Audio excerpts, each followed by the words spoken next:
오늘 주시는 하나님 말씀 예레미야 9장 4절에서 6절까지 봉독해 드리겠습니다.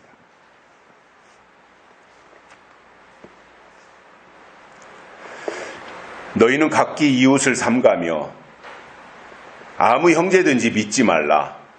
형제마다 온전히 속이며 이웃마다 다니며 비방함이니라. 그들은 각기 이웃을 속이며 진실을 말하지 아니하며 그 혀로 거짓말하기를 가르치며 악을 행하기에 수고하거늘 내 처소는 괴휼한 가운데 있도다. 그들은 괴휼로 인하여 나 알기를 싫어하느니라. 나 여호와의 말이니라. 아멘. 한 주간 동안도 평안하셨습니까? 본격적으로 더위가 시작되어서 여러 가지 체력이 고갈되고 힘든 상황인데 잘 극복해야 할 것입니다. 지난 9일 날 독일에 있는 성 바울교회에서 실제로 있었던 일입니다. 그날 설교를 인공지능으로 만든 AI 목사가 했습니다. 얼굴에 덥수룩한 수염을 기르고 등장한 흑인 남성 AI 목사였습니다. 저도 사진으로는 봤는데 강대상에 등장한 것이 아니라 앞에 대형 스크린에 등장을 해서 설교를 했는데 믿음을 지키기 위해서 꾸준히 기도하고 그리고 교회 생활을 잘 해야 된다라는 말과 함께 예수 그리스도에 대한 믿음을 잃으면 안 된다 이렇게 하면서 신앙의 가장 기초적이고 원론적인 부분에 대해서 AI 목사가 설교를 했습니다. 저는 요즘 과학이 발달하고 세상이 하루가 다르게 발전해가는 것을 보면서 앞으로 어떤 세상이 올지에 대한 기대감도 있지만 그러나 교회 안에까지 그리고 목사의 설교까지 AI가 등장해서 차지한다고 하는 것에 대해서는 부정적인 생각을 하게 되는데 왜냐하면 예배는 성령의 감동이 가장 중요합니다. 그런데 감동이 없이 AI가 그냥 학교에서 가르치듯이 기본적인 교리나 이런 내용들을 설교한다면 영적인 부분은 무너질 것이 뻔하기 때문에 사실상 염려가 되기도 합니다. 판사가 내리는 판결이나 변호사의 그 변호하는 자리를 AI가 하는 시대가 온다는 말은 수년 전부터 들었습니다. 왜냐하면 사람이 하다 보니 판결도 판사가 아무리 유능하다고 할지라도 판결에 오류가 날 수 있고 변호사도 어떤 잘못된 변론을 해줄 수가 있지 않습니까? 그런데 그동안 있었던 모든 판례를 다 AI에 입력을 해서 거기에 맞는 판결을 내린다면 100% 완벽한 판결이 나올 거라는 거예요. 왜냐하면 판사들이 그동안 있었던 모든 판결을 다 보지 못하지 않겠습니까? 그러다 보니 어떤 주요한 판결에서 그릇된 판결을 한다면 피해가 생길 수 있는데 그것을 판사에게 모든 법전도 다 입력하고 그동안에 판결했던 모든 그 사례들을 다 입력을 해놓는다고 하면 그것은 좋은 일이 아니겠는가. 마치 AI가 등장해서 바둑을 놓는데 바둑을 두는데 이세돌이를 이기듯이 그러한 모든 정보, 모든 경우의 수가 다 거기에 입력되어 있기 때문에 그러한 부분들은 어느 정도 동의를 할 수 있지만 AI 목사가 설교하는 시대를 살아야 한다고 생각하니 어리둥절해지고 또 저 개인적으로는 현실에서 그러한 일은 발생하지 않았으면 좋겠다 하는 생각을 해봤습니다. 아이가 이 세상에 태어나면 젖이나 우유를 먹으면서 조금씩 자라는데 가장 많이 크는 시기가 태어나서 1년 동안 아기는 약 60cm가 성장한다고 합니다. 물론 키도 크고 또 몸도 통통해지는데 그 아기가 태어나서 성장하고 있다는 가장 대표적인 증거는 먹는 음식입니다. 젖을 먹는데 젖의 양이 조금씩 늘어난다든가, 젖을 먹던 아이가 이제 음식이 바뀌어서, 섭취하는 음식이 바뀌어서 이유식을 하고 밥을 먹고 한다든가, 그래서 이처럼 음식이 바뀌는 것이 그 아이가 지금 성장하고 있다고 하는 증거입니다. 그래서 우유를 먹다가 밥을 먹다가 고기를 먹다가 그리고 그 아이가 더 단단한 소화시키기 어려운 시래기라든가 이런 것까지 먹는다고 하는 것은 그 아이가 지금 그만큼 성장하고 있다는 증거입니다. 마찬가지로 신앙에 있어서도 성장하는 것이 중요합니다. 신앙이 성장하지 아니하고 제자리 걸음을 하고 있다면 결국은 그것은 퇴보하는 것입니다. 하나님의 뜻은 발전해 가는데 이 사람은 제자리 걸음하고 있다면 하나님의 뜻은 점점 이렇게 발전하고 이 사람은 하나님의 뜻을 따라가지 못하고 제자리 걸음하고 있다는 것은 하나님과의 격차는 점점 그렇게 벌어질 수밖에 없습니다. 그 사람 입장에서는 그렇게 항변할 수 있습니다. 나는 열심히 내고 있고 나는 교회 생활 잘하고 있고 나는 잘못하는 것도 없이 이렇게 나름대로 열심히 하나님을 믿고 있지 않느냐, 이렇게 항변할 수 있습니다.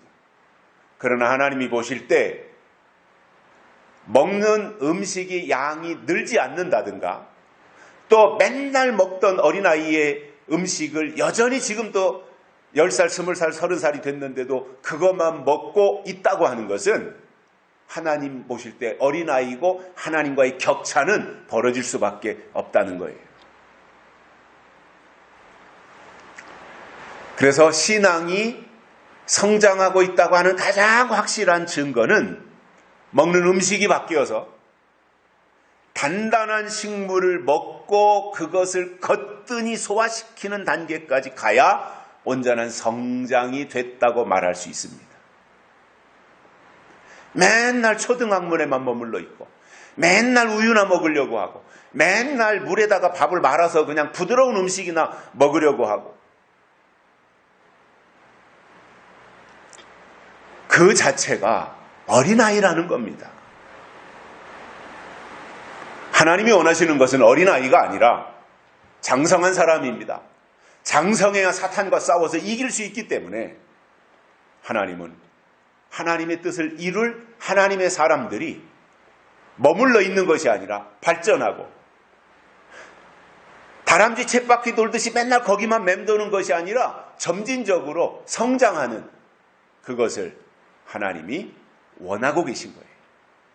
그렇다면 그 방향으로 가는 것이 맞지 않겠냐 이거예요. 맨날 예수님이 십자가에 달려 우리를 위해 돌아가셨다, 거기에만 머물러 있을 것이 아니라 십자가 신앙에서 부활신앙으로 발전하고 부활신앙이 다시 재림신앙으로 발전해가는 이것이 성장한 증거이고 그가 발전하고 있다라고 하는 표본이 되지 않겠습니까? 그러면 에레미야 선지자 당시에 유다 백성들의 상태가 어땠는지에 대해서 보여주는 것이 4절입니다. 4절을 보시면 이렇게 말씀합니다. 너희는 각기 이웃을 삼가며 아무 형제든지 믿지 말라. 형제마다 온전히 속이며 이웃마다 다니며 비방함이니라. 그때 당시에 상황이 이랬다는 거예요. 그래서 오늘은 심판당하는 유다의 특징이 어땠는지에 대해서 본문을 통해서 3가지를 깨닫고 은혜를 받겠습니다. 첫째로는 이웃을 속이며 진실을 말하지 않았습니다. 지난주에도 말씀을 드린 내용인데 거짓말하는 단계를 뛰어넘어서 이웃을 속인다고 하는 것은 뭔가 꼼수가 있고 고의적이잖아요. 누구를 속이려고 해요. 그러면 거기에 계략이 있어야 되고 수작을 부려야 되고 그 사람으로 하여금 내가 하는 말에 속을 수 있도록 뭔가 거짓 증거도 제시해야 되지 않겠습니까? 다분히 고의적인 것인데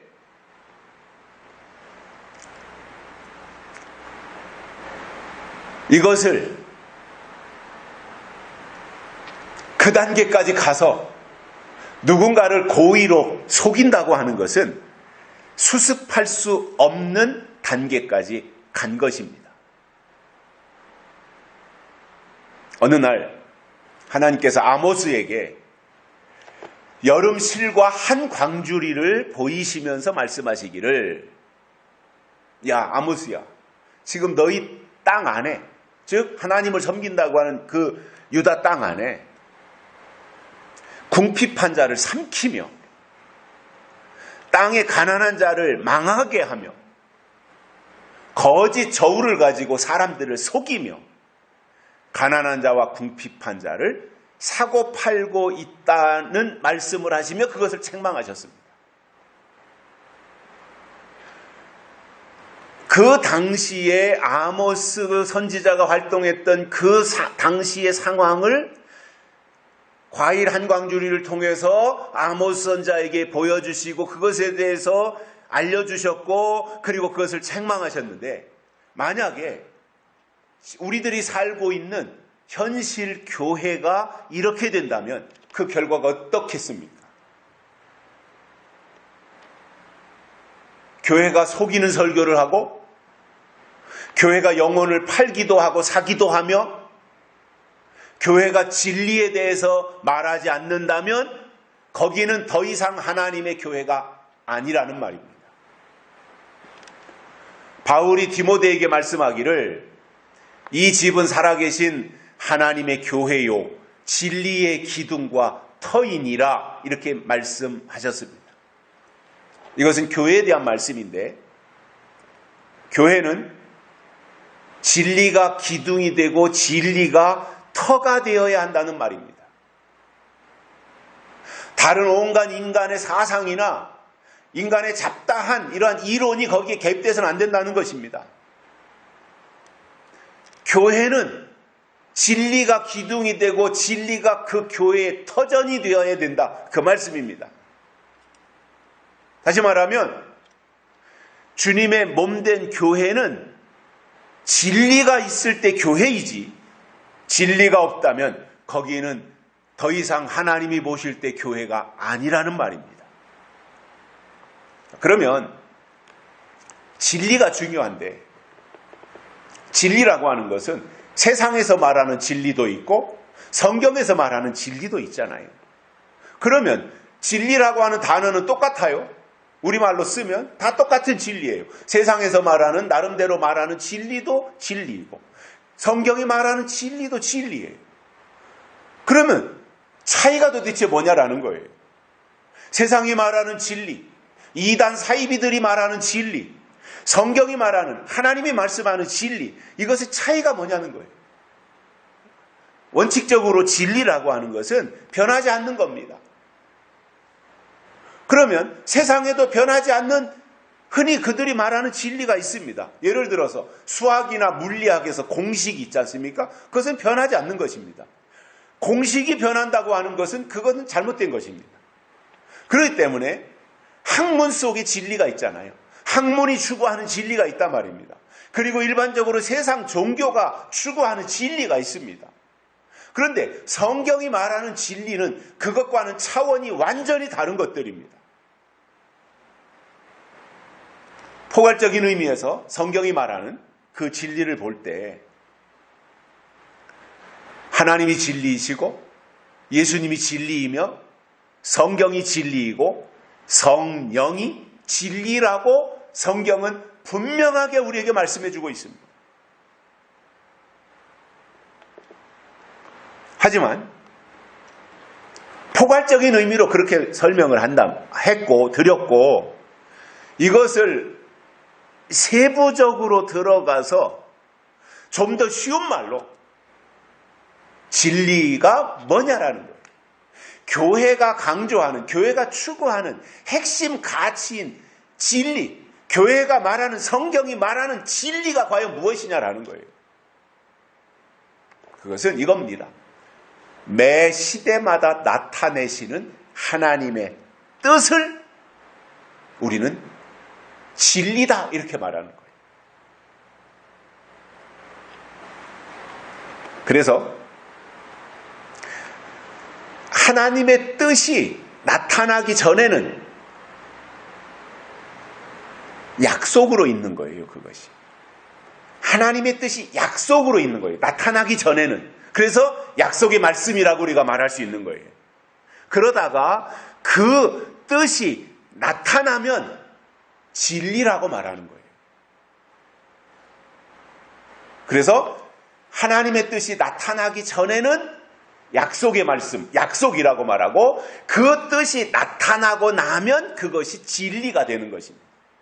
그러나 본질은 같은 거지요. 그런데 진리가 없다고 하는 것은 하나님의 뜻이 없다는 말이에요.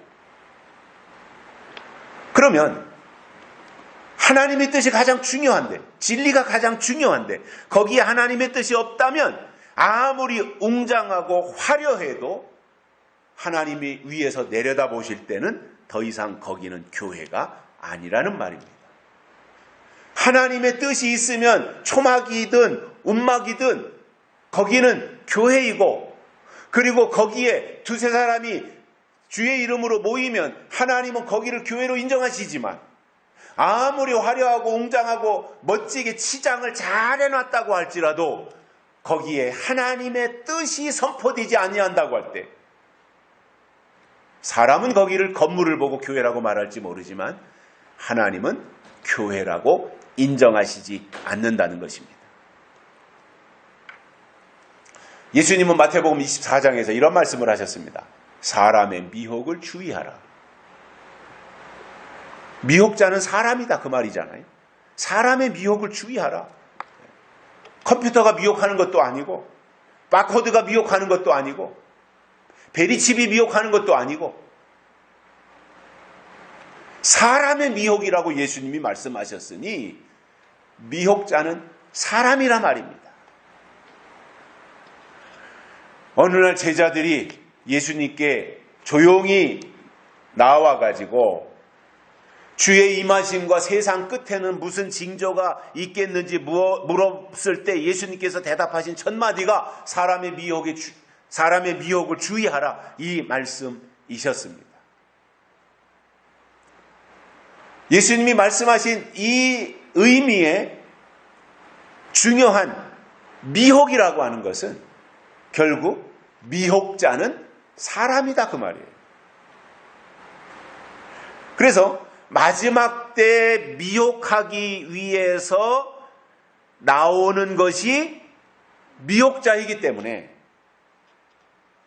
이것을 계시록에서는 무저갱에서 올라오는 황충이라고 말씀해주고 있고 황충이는 거짓 선지자이며 거짓 선지자는 미혹자입니다. 그래서 마지막 때 신앙생활하는 사람들이 이 시대 예수님이 재림하시기 전에 교회에 있어서 가장 중요한 핵심 가치를 뽑아내라고 한다면 저는 미혹당하지 않아야 된다는 겁니다. 그러기 위해서 미혹이 뭔지 알려줘야 돼요. 그리고 어떻게 미혹으로부터 자기 자신을 지킬 수 있을 것인가 이것에 대해서 알려줘야 되는 거예요. 코로나가 오기 시작하니까 아무런 대응이 없었잖아요. 무방비 상태로 코로나에 터졌지 않습니까? 그러니까 우왕좌왕하다가 이제 과학자들, 의학자들이 모여가지고 부랴부랴 만들어 놓은 것이 백신이었잖아요. 백신. 검증도 되지 않았지만, 임상실험도 제대로 되지 않았지만, 워낙 다급하다 보니까 급하게 만들어가지고 사람들에게 그것을 주입하다 보니 목적은 예방하기 위해, 코로나로부터 예방하기 위해서 예방약을 급하게 만들어서 주입을 했는데 그 예방주사를 맞고 몸 안에서 부작용이 생겨서 예방주사 때문에 살려고 맞은 예방주사 때문에 목숨을 잃고 돌아가신 분들이 얼마나 많습니까? 예방주사를 맞는다고 하는 것은 그 병원균이 내 몸에 침투하기 전에 먼저 예방접종을 통해서 내 몸 안에서 적응력을 키우는 거예요. 면역력을 키우는 거예요. 그러다가 그 병이 와서 내 몸 안에 침투해 들어오면 내 몸 안에 있는 이 세포들이 그리고 적혈구가 그것과 대응해서 싸우는 거예요. 왜냐? 예방주사를 통해서 미리 싸워본 경험이 있잖아요. 그러니까 센 놈이 들어와도 싸워본 경험이 있기 때문에 퇴치할 수가 있고 이길 수가 있는 거예요. 그래서 코로나가 온다, 무슨 콜레라가 온다, 뇌염이 온다, 그러면 미리미리 국가가 예방접종을 통해서 건강을 지켜주는 것처럼 신앙도 황충이 오기 전에 황충이가 무엇이고 왜 오면 무슨 일을 하고 이런 것들에 대해서 미리 알려주는 것은 예방주사와 같은 것입니다. 그런데 예방주사를 안 맞고 황충이가 나타나면 황충이를 퇴치시킬 수 있는 저항력이 자기 안에 없기 때문에 사로잡힐 수밖에 없다라는 거예요. 성경이 말씀하는 미혹은 속이는 것이고 속이기 위해서 나오는 것이 미혹자인데 그들에게 속아서 미혹을 당하는 것은 믿음이 아니고 그것은 하나님을 기쁘시게 해드릴 수도 없는 것입니다. 순서를 보면 예수님이 재림하시기 전에 미혹하는 거짓 선지자가 나타납니다. 그러면 거짓 선지자가 나타나는 목적은 미혹하기 위한 거잖아요. 미혹이 목적이에요. 미혹이. 하나님의 일이 땅에서 이루어지는 것을 방해 부리고 회방 놔가지고 어떻게든지 이루어지지 못하게 하려는 그 목적으로 거짓 선지자의 모습을 통해서 미혹을 하는데 그 미혹을 분별하고 물리쳐야만 다시 오시는 예수님을 맞이할 수 있다는 말입니다. 이거는 공식입니다. 그러면 미혹자를 이기는 것은 어떤 사람이 교회에 가서 교회 생활을 오래 하고 예배에 잘 참석했기 때문에 미혹을 이길 수 있는 것이 아니라 요한계시록에 나오는 예언의 말씀을 통해서 미혹자가 누구인지 하는 일이 무엇인지 그 미혹자의 정체를 알면 내가 미혹당하지 않기 때문에 이길 수 있다는 말입니다. 그래서 미혹자가 나타나면 그 미혹자하고는 내가 힘을 가지고 싸우거나 숫자 가지고 부딪히는 것이 아니라 성경에 기록되어진 약속의 말씀으로 미혹자를 물리치는 것입니다. 예수님이 40일 금식 기도를 끝마치고 내려왔을 때 마귀가 예수님에게 접근해서 시험을 합니다. 당신이 진짜 하나님의 아들이라면 이 돌들이 떡덩이가 되게 하라. 그 요구를 합니다. 육신의 문제를 가지고 그때 당시에 사람들이 배고플 때니까 먹을 것이 넉넉하지 않을 때니까 돌들로 떡덩이가 되게 한다면 예수님이 굳이 돌아다니면서 복음을 전할 필요도 없고 사람들로 하여금 천국에 들어가라고 말해줄 필요도 없었지 않겠습니까? 육신의 것을 가지고 하나님의 아들임을 증명해 보인다면 그것으로 상황을 종료시킬 수 있지 않겠어요? 모든 것이 끝나는 거 아니겠습니까? 그런데 예수님은 그 요구에 대해서 이렇게 말씀하십니다. 사람이 떡으로만 살 것이 아니요 하나님의 입으로 나오는 모든 말씀으로 살 것이니라. 이렇게 정리해 주셨습니다. 만약에 예수님이 마귀의 요구대로 돌들로 하여금 떡덩이가 되게 하셨다면 사람들이 열광했을 것입니다.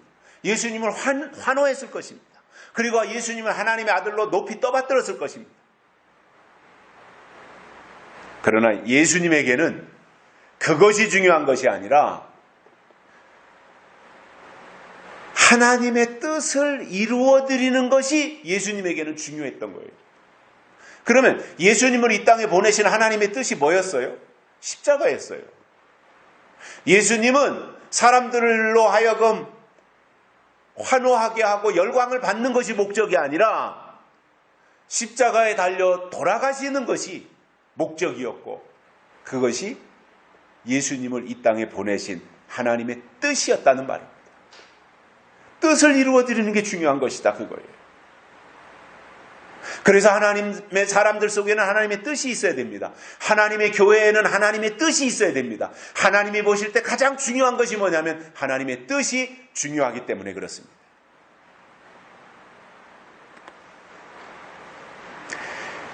에덴 동산에서 아담은 마귀의 꾀임에 넘어가서 그만 선악과를 먹었습니다.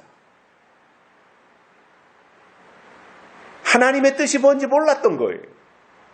그러나 예수님은 마귀의 정체를 알고 기록된 말씀으로 그 모든 세력들을 다 물리치고 이기셨고 끝까지 다 이루었다고 하시며 하나님의 뜻을 수행했던 것입니다. 무슨 말이냐면 교회 다니면서 내가 세례받았고 교회 직분을 받았으니까 미혹자를 다 이길 수 있다, 이 말이 아니란 말이에요. 오직 성경을 통해서 계시록에 기록된 예언의 말씀으로 미혹자의 정체를 분별하면 이길 수 있다라는 말입니다. 여러분, 우리가 성경을 통해 잘 알다시피 마귀와 사단이 하는 일은 속이는 일이에요. 그래서 마귀 사단의 별명이 뭐예요? 속이는 자예요. 베드로가 말씀한 것처럼 말세가 되어지면 기롱하는 자들이 와서 기롱한다고 했는데, 기롱한다라고 하는 말에서 그 기롱이 속이는 거예요. 속이는. 그리고 그 속이는 일을 하는 사람들이 거짓 선지자이며, 그러한 세력들이 등장할 것에 대해서 베드로 사도도 예언했던 것입니다. 우리가 이 시대에 성경적인 신앙을 가져야 되는 이유는 성경을 통해서 기롱하는 자들의 정체를 알고 또는 황충이의 정체를 알고 이기 위해서입니다. 그런데 심판당하는 사람들은 속이는 일을 하고 절대로 그들의 입으로 진실에 대해서는 말하지 않는다고 하는 것은 하나님의 뜻을 말하지 않는다는 것이고, 말하지 않는다는 것은 그들 속에 하나님의 뜻이 없다는 증거인 것입니다. 두 번째로는 그 혀로 거짓말하기를 가르친다, 이렇게 설명하고 있습니다. 지난주에도 말씀을 드렸던 것처럼 이사야 선지자를 통해서 머리는 곧 장로들과 존귀한 자들이고 꼬리는 곧 거짓말을 가르치는 선지자라고 말씀드렸습니다. 그러면 우리가 거짓말을 안 하고 사는 것이 정상이지 않겠습니까?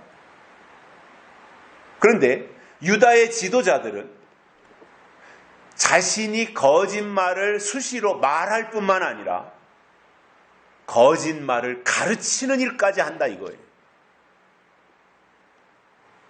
그러면 이 세상에 존재하는 거짓말이야 그렇다 치더라도 교회 안의 거짓말이 문제가 되는 거 아니겠습니까? 그러면 교회가 거짓말을 할 때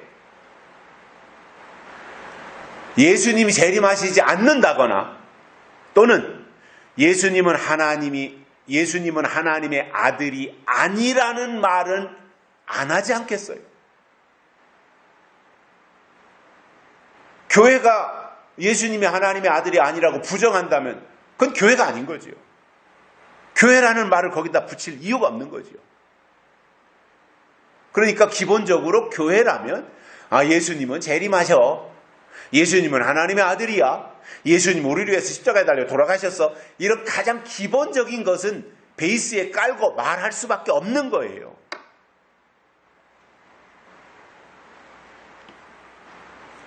엿장사들도 터무니없이 엿을 팔더라도 기본적인 건 갖춰야 되지 않겠습니까? 최소한도 엿판에 엿은 몇 가닥이라도 있어야 되지 않겠어요? 어렸을 때 엿을 사가지고 엿치기 하는데 엿이 이렇게 길쭉하게 생겼으면 이것을 사가지고 이제 하나씩 들고 친구들하고 이것을 딱 꺾어서 엿 안에 구멍이 누구 게 크냐? 그러면 큰 사람이 이기는 거예요. 그러니까 이거 엿을 이렇게 해가지고 조금이라도 크게 하기 위해서 딱 꺾는 순간 바람으로 훅 부는 거예요. 분다고 해서 구멍이 커지진 않겠지만 아무튼 그렇게 노력을 하는 거예요. 그래서 딱 꺾어보니까 속이 다 빈 강정이다. 속빈 강정이다. 그러면 이겼다고 내가 오늘 엿값은 안 내도 된다고 생각할지 모르지만 그 사람은 먹을 엿의 양은 상대적으로 적은 거잖아요. 엿장수들도 고물을 가져오고 고철을 가져오고 빈병을 가져오고 엿을 팔고 엿을 팔기 위해서 엿장수 가위를 짤랑짤랑 하면서 사람들을 불러 모았는데 그래서 사람들이 고물을 가지고 왔는데 엿판에 아무런 엿이 없었다 그러면은 어떻게 엿장수를 해먹을 수 있겠습니까? 그 기본적으로 깔려있는 것들이 있어야 되잖아요. 엿판에. 교회도 마찬가지잖아요. 교회가 기본적인 것들은 깔고 있어야 되지 않겠습니까? 기본적인 것들이 없다면 교회 존재 이유가 없는 거지요. 그러니까 그 기본을 부정하지는 않는다 이거예요. 오히려 예수님에 대해서 강조할 수 있고 그리고 때가 되면 예수님이 이 땅에 다시 오신다는 말을 하는 것은 그거는 기본 판이다 말입니다. 그러나 그렇게 앞에서 말을 했다면 예수님이 때가 되면 재림하신다고 성경에 기록되어 있으니까 여러분 재림을 믿으십시오. 재림을 기다리십시오. 이렇게 설교했다면 그리고 그가 한 그 예수님이 재림하신다는 말이 사실이 되려면 다음 단계로 나아가서 그렇기 때문에 예수님이 다시 오시기 때문에 다시 오시는 예수님을 우리가 맞이하기 위해서는 하나님의 인치심을 받아야 된다라는 말로 이어지는 게 정상이다 그거예요. 그러나 그 말은 하지 아니하고 핵심인 그 말은 하지 아니하고 열심히 믿으라고만 하는 것이 거짓말이 된다 그 말입니다. 예수님이 초림하셨을 때 바리새인들을 보면 절기도 잘 지키고 안식일도 열심히 지키고 금식하면서 철저했지만 그들 속에 하나님은 계셨는데 하나님이 보내신 자 예수 그리스도는 없었던 거예요. 그래서 바리새인들이 누구냐 하면 그 당시에 하나님의 뜻이 없었던 사람들이에요. 하나님은 알았지만 하나님의 뜻이 무엇인지 몰랐어요. 그러니까 예수님을 죽이는 데 앞장섰고 하나님은 말하는데 예수님에 대해서는 인정하지 않았던 그들이 저질렀던 그 모든 행실이 다 불법이었던 것입니다. 지금도 마찬가지로 때와 법에 대해서 말하지 않고 하나님의 약속을 설명하지 않은 채 헌금 많이 내고 주일 잘 지키고 열심히 예배에 참석하고 그리고 교회가 지도하는 대로 순종하면 믿기만 하면 천국에 간다고 한다면 거기까지만 말한다면 지금 21세기를 살고 있는 시점에서는 거짓말이다 그거예요. 왜냐하면 예수님이 이렇게 말씀하셨습니다. 나더러 주여 주여 하는 자마다 다 천국에 들어갈 것이 아니요 다만 하늘에 계신 내 아버지의 뜻대로 행하는 자라야 들어가리라. 뜻대로 행하는 자라야 들어가지 주여 주여 한다고 들어가는 것이 아니다. 예수님이 분명하게 말씀하셨어요. 그런데 뜻을 말하지 않고 잘 믿으라고 말하고 주여 주여만 하라고 말했다면 거짓말이다 이겁니다.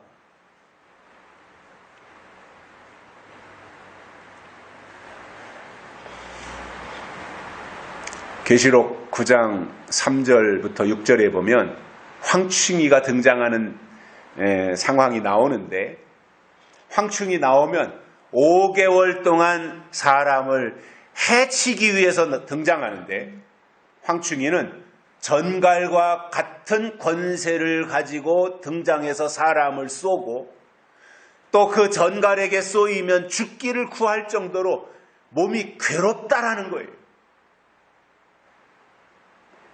그러나 이와 같은 괴롭히는 황충이가 나타나서 활동할 때 황충이에게 피해받지 않으려면 어떻게 해야 되는가? 이거 알아야 되지 않습니까? 황충이는 당연히 등장할 텐데 앞으로. 그러면 그때 황충이에게 내가 당하지 않고 피해받지 않기 위해서는 어떻게 해야 할 것인가? 성경이 그것을 설명해 주고 있다면, 성경에 답이 있다면 성경에서 답을 찾아야 되지 않겠냐라는 거예요. 계시록에서 황충이에게 피해받지 않는 비결을 두 가지를 설명해 주고 있습니다. 하나는 푸른 신앙은 해하지 말라, 이렇게 황충이에게 말씀하셨어요. 푸른 신앙은 해하지 말라. 각종 수목을 해야 돼. 푸른 해하고 하지만은 그러나 이 푸른 것은 해하지 말아라. 그 푸른 것이 뭐예요? 푸른 신앙, 즉 살아있는 신앙은 해하지 말아라. 그래서 신앙이 항상 점검하기를, 내가 지금 교회를 열심히 잘 다니느냐 안 다니느냐, 물론 이것도 중요하지만, 내가 예배를 잘 드리고 있느냐 안 드리고 있느냐, 이거 기본이니까 중요하지만, 그러나 그렇게 했기 때문에 내 역할이 다 했다라고 거기서 멈출 것이 아니라 그 기본적인 것을 했다면 그 다음 단계로 나아가서 내 신앙이 지금 살아있느냐 죽어있느냐 이것을 살펴야 된다, 그 말이에요. 다른 하나는 황충이에게 피해받지 않기 위해서는 이마에 하나님의 인치심을 받으면 황충이에게 피해를 당하지 않는다고 계시록 9장 4절에서 말씀하고 있습니다. 그렇다면 이마에 하나님의 인을 맞도록 믿음 생활을 하고 황충이의 정체를 잘 분별하면서 성경을 통해서 하나님의 뜻을 깨닫는 것이 중요한 것입니다. 물론 예수님을 잘 믿다가 예수님이 이 땅에 재림하시기 전에 사망하면 황충이의 공격이나 피해를 당할 일이 없고 그대로 천국에 가는 것은 맞습니다. 그 영이 천국에 가는 것은 맞습니다. 그러나 예수님이 재림하실 때까지 살아있다면 반드시 해결해야 할 일이 있는데 그것이 바로 이마에 하나님의 인을 맞아야 하고 그래야 대환란을 이기고 다시 오시는 예수님을 맞이할 수 있다고 하는 것이 계시록의 공식인 것입니다.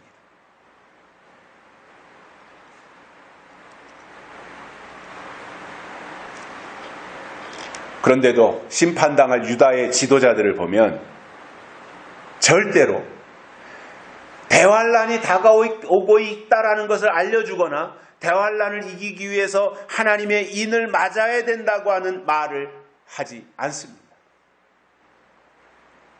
다시 말해서 이마에 하나님의 인을 맞아야 대환란을 이기고 인을 맞아야 다시 오시는 예수님을 맞이할 수 있으며 인을 맞아야 예수님의 신부가 되어서 혼인잔치에 들어가고 인을 맞아야 천년왕국에 들어가는 마스터 키가 된다, 열쇠가 된다. 이것에 대해서는 말하지 않는다는 겁니다. 그 말을 해야 정상인데 안 한다는 것입니다. 오히려 그런 것에 대해서 입도 뻥끗 안 해요. 계시록에 대해서 어쩌다 설교하는 교회들은 있어요.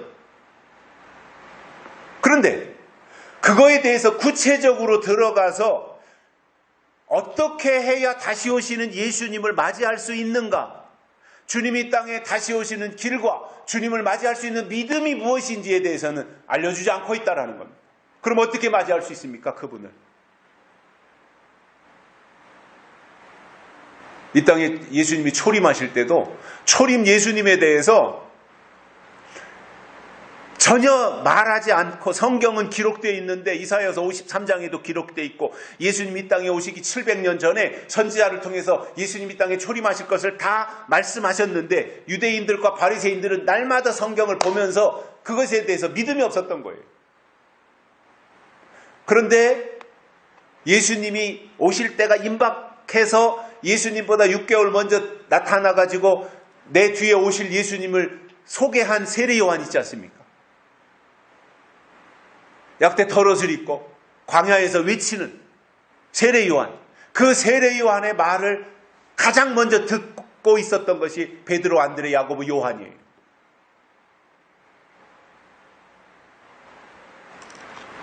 그리고 나서 예수님이 이 땅에 실제로 오셨을 때, 초림하셨을 때 성경을 날마다 회당에서 공부하고 토론했던 바리새인 유대인들은 예수님을 전혀 무시하고 십자가에 못 박는 일에 앞장섰고 그 예수님을 가장 앞장서서 처음으로 맞이했던 것은 세례 요한을 통해서 예수님이 오신다라고 하는 것을 들었던 베드로, 안드레, 야고보, 요한, 이 사람들이 가장 먼저 예수님을 만났던 것입니다. 정보가 있었기 때문이에요. 소식을 들었기 때문에 그래요.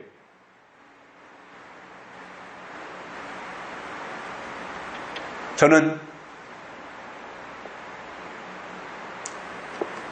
교회가 크든지 작든지 이 시대에 하나님의 뜻을 말하는 역할을 하는 교회가 하나님 앞에 필요하고 중요하다고 생각합니다. 아무리 덩치가 크고 숫자가 많더라도 하나님의 뜻이 무엇인지 모르고 시대에 대해서 소경이 되어서 소경이 소경을 인도한다면 어찌 하나님의 일을 이루어드릴 수가 있겠습니까?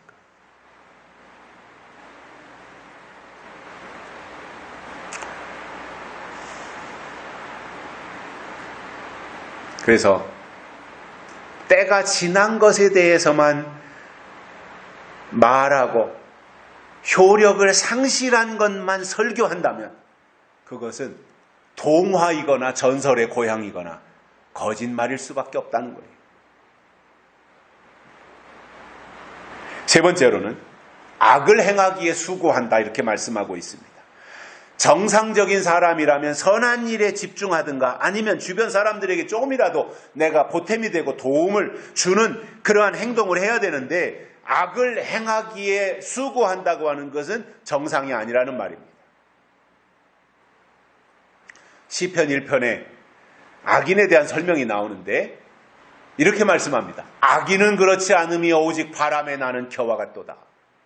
그러므로 악인이 심판을 견디지 못하며 악인이 의인의 회중에 들지 못하리로다. 이렇게 말씀하셨습니다. 성경에 보니까 이 악인이 예수님 때에는 1달란트 받은 사람을 향해서 예수님이 이 악하고 게으른 종아 라고 하셨고 이 무익한 종을 바깥 어두운 데로 내어 쫓으라. 거기서 슬피 울며 이를 갈미 있으리라. 1달란트 받은 종을 향해서 그렇게 말씀하셨습니다. 전혀 상관이 없는 사람이 아니라 주인이 불러서 달란트를 맡길 만큼 그 주인의 집 안에 있었던 종이었다 그 말입니다. 그런데 결과가 어떻습니까? 바깥 어두운 데로 내어 쫓으라. 거기서 슬피 울며 있으리, 이를 갈미 있으리라 이렇게 말씀하셨던 것입니다. 또 혼인잔치의 비유에서도 보면 예복을 갈아입지 않고 온 어떤 사람을 향해서 임금이 말합니다. 어찌하여 예복을 입지 않고 여기 들어왔느냐? 그렇게 물어봤더니 임금님이 유구무원이건을 그랬습니다. 입은 있는데 할 말이 없는 거예요. 아니 혼인잔치에 오려면 적어도 이 옷은 바꿔 입고 와야지 누대기진 옷 너덕너덕 하던 거 그거 그냥 입고 왔다면 그게 그 혼인집을 존중하는 태도가 아니지 않습니까? 혼인잔치를 축하하려고 하는 태도가 아니지 않습니까? 그래서 임금이 사환에게 말합니다. 야, 이 사람을 붙잡아다가 수족을 결박해가지고 바깥 어두운 데 던지라. 거기서 슬피 울며 이를 갈미 있으리라. 이렇게 결론을 내리셨습니다. 아니 혼인잔치에 왔으면 고맙게 생각해야지. 옷 예복 안 입고 왔다고 그렇게 수족을 결박해가지고 바깥에 어두운 데다 내쫓아 버리는 이러한 혼주가 어디 있습니까 세상에. 그것도 처음에 초청장 보냈더니 안 오잖아요. 자기네들이 바쁘다고 안 오고 일해야 되고 저기로 가야 되고 안 오잖아요. 그래서 다시 하인들을 보내서 임금이 야 사거리에 나가서 아무나 있으면 다 데려오라 그래서 이 사람도 왔던 거예요. 그런데 옷 갈아입지 않고 내쫓았다고 이럴 수가 있는가 이렇게 말할 수 있지만 여기서 주고자 하는 메시지가 뭡니까? 적어도 예수님 이 땅에 다시 오셔서 혼인잔치가 이루어지는 임금님의 다시 오시는 예수님의 혼인잔치가 있고 혼인잔치에 내가 지금 초대받아서 거기에 간다고 한다면 적어도 옷을 바꿔 입는 신부의 옷은 세마포니까 세마포는 아니더라도 웨딩드레스는 아니더라도 적어도 예복은 입고 갔어야 된다. 옷은 갈아입어야 된다 이거예요. 옷은 믿음이에요.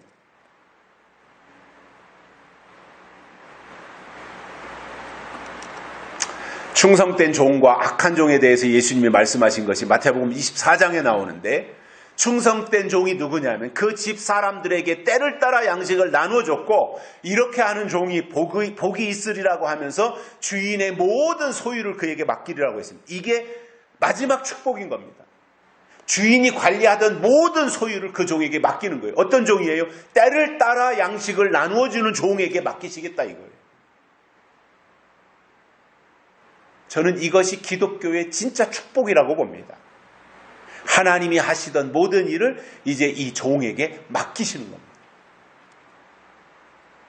그러나 악한 종은 어땠습니까? 주인이 더디 오리라 생각하고 동무들을 때리고 술 친구들과 먹고 마시는 일에 시간을 허비했으며 그렇기 때문에 슬피 울며 이를 갈미 있으리라 이렇게 말씀하셨습니다. 성경에는 창세기에서부터 요한계시록에 이르기까지 의인의 계통과 악인의 계통이 등장하는데 창세기에서 의인은 아벨이었고 악인은 가인이었으며 이것이 야곱과 이삭으로 나타나고 다윗과 사울로 등장하며 예수님과 유대인들로 그리고 참 선지자와 거짓 선지자로 계시록에서는 해를 입은 여자와 음녀로 등장을 하더라 이겁니다. 그러면 악인의 계통의 끝을 우리가 성경을 통해서 결론을 내릴 수 있는 것이 뭐냐면 자기를 보여 하나님이라고 말하는 적그리스도가 등장하는 이것이 악인의 끝입니다. 그리고 그 세력을 계시록에서는 용이라고 말합니다. 용. 이 용이 등장하는 것은 계시록 12장에서 등장을 하는데 이 용이 등장해서 미가엘과 싸웁니다. 하나님의 군대 미가엘과 사탄의 군대 용이 계시록 12장에 보면 싸워요. 그런데 그 싸움에서 미가엘이 이깁니다. 용이 졌습니다. 그래가지고 쫓겨납니다. 용이 있던 자리에서 쫓겨났습니다. 이것이 계시록 12장에 나오는 내용입니다. 그리고 계시록 20장에서 보면 그 용이 잡혔는데 용을 잡고 보니까 곧 옛 뱀이었고 마귀였고 사단이더라 이렇게 말씀하고 있습니다.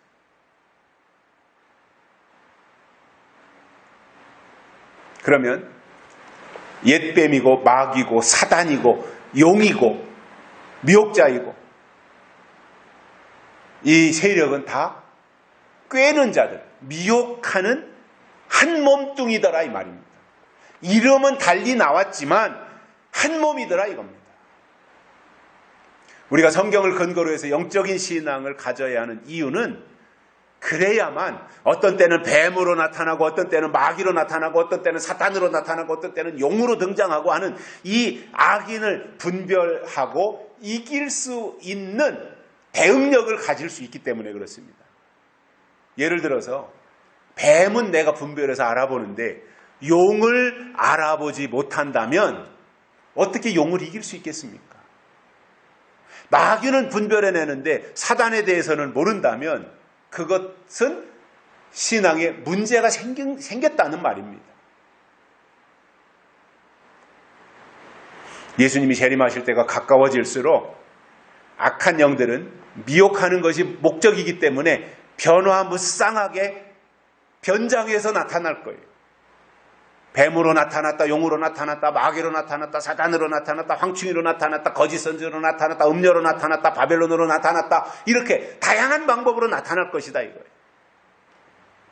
그러나 성경을 통해서 딱 보니까, 고구마 줄기를 딱 잡고 보니까 식별법을 알게 되어서 어떤 모양으로 변장해서 나타나든지 핵심, 본질을 분별해서 이길 수 있게 된다는 거예요. 바울은 데살로니가후서 2장에서 악한 자의 임함은 사단의 역사를 따라 모든 거짓 능력과 표적과 거짓 기적과 불의의 모든 속임으로 멸망하는 자들에게 임한다, 이렇게 말씀하셨습니다.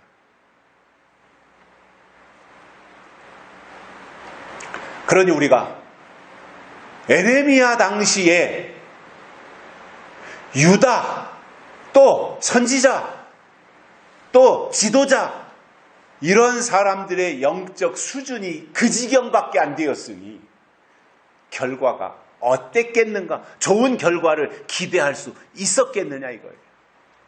그래서 이렇게 되면 그 결과가 참혹해지는데, 오늘 본문 6절에서 그 결과에 대해서 두 가지로 말씀하고 있습니다. 하나는 괴휼 가운데 있다, 이렇게 말씀하고 있습니다. 괴휼 가운데 있다는 거예요. 여기서 괴휼이라고 하는 말은 간사하고 교묘하게 속인다는 뜻입니다. 그러니까 이것은 사단에게 통용되는 단어예요. 그들이 괴휼 가운데 있다고 하는 것은 사단의 영향력 아래에 있다는 거예요. 아무리 이름은 유다 백성이고 아무리 우리는 하나님의 자녀들이고 말한다고 할지라도 괴휼 가운데 있다면 사단의 영향력 아래에 있는 것이지 어떻게 하나님의 자녀가 될 수 있겠냐는 겁니다. 다른 하나는 하나님 알기를 싫어한다는 거예요. 유다 백성들이 그랬다는 거예요. 하나님 아는 것을 싫어했다는 거예요.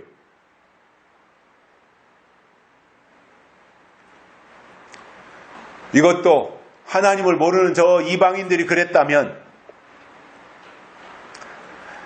그럴 수 있다. 하나님을 모르니까, 이방인들이니까 그럴 수 있다고 이해할 수 있겠지만 유다 백성들의 상태가 이 지경이었단 말이에요. 하나님을 알기를 싫어했다는 거죠.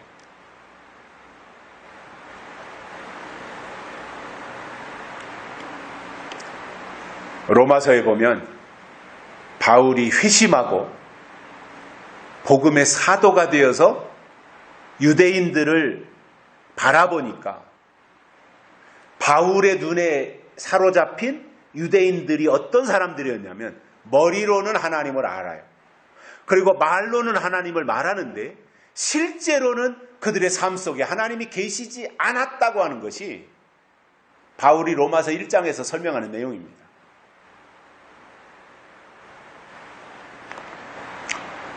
이왕에 우리가 신앙생활을 하고 이왕에 얼마나 많은 사람들이 애써 신앙생활을 하고 있습니까? 주일이면 교회 가서 예배에 참석하고 어떻게든지 믿음으로 살고 하나님을 기쁘시게 하려고 애쓰는데, 저는 신자들은 잘못이 없다고 생각해요.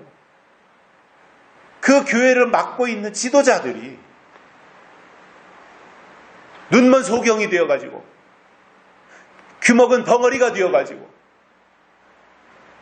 또 말 못하는 벙어리가 되어가지고 그거 하나님의 때에 대해서, 하나님의 법에 대해서, 하나님의 뜻에 대해서 전혀 말하지 않고 있기 때문에 방향을 상실하고 우왕좌왕 헤매고 있는 것입니다. 결론으로 심판당하는 유다는 소극적으로 진실을 말하지 않았고 적극적으로 거짓말하기를 가르쳤으며 악을 행하기에 수고했다고 하는 이 말씀이 오늘 우리에게 울림이 되어지고 자신을 다시 한번 바라보는 계기가 되어서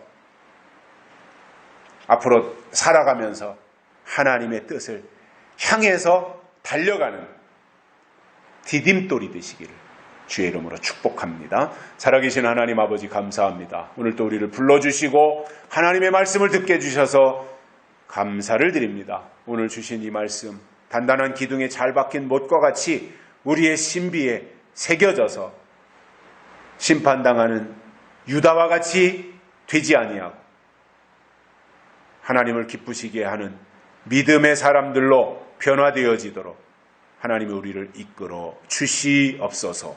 다시 오실 예수님의 이름으로 간절히 기도드리옵나이다. 아멘. 찬송가 474장 부르시면서 헌금 드리시겠습니다.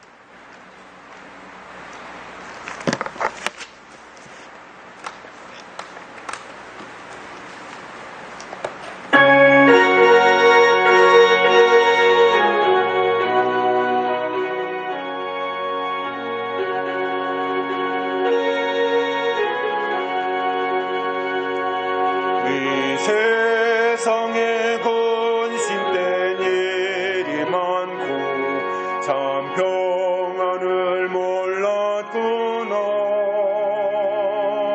내 주 예수 나로라 부르시니 곧 평안이 시리로다. 주 예수의 구원의 은혜로다. 참 기쁘고 즐겁구나.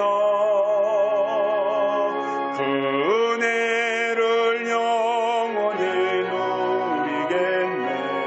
곧 평안히 쉬리로다. 이